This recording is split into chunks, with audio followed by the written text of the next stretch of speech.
నగరానికి ఆనుకొని ఉన్న బొమ్మకల్ గ్రామంలోని కొచ్చగుట్ట మల్లికార్జున స్వామి దేవాలయ ఆవరణలో కమ్యూనిటీ భవన నిర్మాణం కోసం సుడా చైర్మన్ కోమటిరెడ్డి నరేందర్ రెడ్డి భూమి పూజ చేశారు.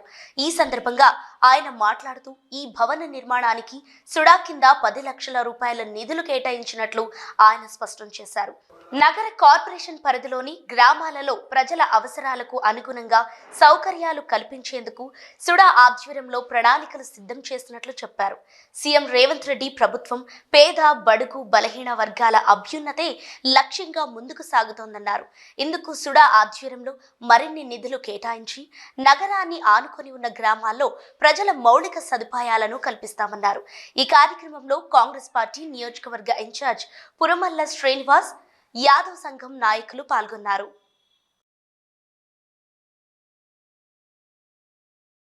సుడా నిధుల నుంచి కూడా అవసరమైతే మళ్ళీ కేటాయించి, ఎందుకంటే సగం పని ఆపితే బాగుండదు, దాన్ని ఏ విధంగా పూర్తి చేయడానికి మేము ఆలోచన చేసి ఏ విధంగా పూర్తి చేయాలని చెప్పి ఆలోచన చేస్తాం. తప్పకుండా పూర్తి చేసి అందిస్తాం.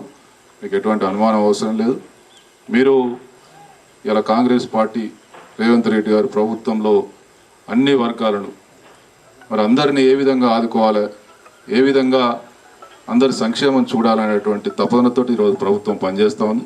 అందులో భాగంగానే యాదవ సంఘం కావచ్చు, మిగతా అన్ని సంఘాలకు భవనాలు కావచ్చు, కమ్యూనిటీ భవనాలు కావచ్చు, తర్వాత రోడ్లు కావచ్చు, డ్రైనేజీలు కావచ్చు, అన్నిటిని కూడా ఏర్పాటు చేయడానికి మేము చిత్తశుద్ధితో పనిచేస్తూ ఉన్నాం. అదేవిధంగా అన్ని సంక్షేమ కార్యక్రమాలు మీరు చూస్తూ ఉన్నారు. ఉచిత బస్సు కావచ్చు, 200 యూనిట్లు కరెంటు కావచ్చు, ఇట్లా అన్ని అందిస్తూ ఉన్న ప్రభుత్వం ఇది కాంగ్రెస్ ప్రభుత్వం. తప్పకుండా మీరు భవిష్యత్తులో కూడా ఇవన్నీ చేస్తున్నటువంటి ప్రభుత్వాన్ని అన్ని రకాలుగా ఆదరించాలని చెప్పి సందర్భంగా కోరుకుంటూ, ఒక లక్ష్యంపై చేరి కులాలకు అతీతంగా ఇక్కడ మల్లికార్జున స్వామి దేవాలయం ఏర్పాటు చేయాలని ఒక తపటితోటి ఆ రోజు చనిపోయిన మన నర్సన్ ఎక్కడున్నాడో కానీ అక్కడ చనిపోయిన సర్కస్లో ఉన్నారు.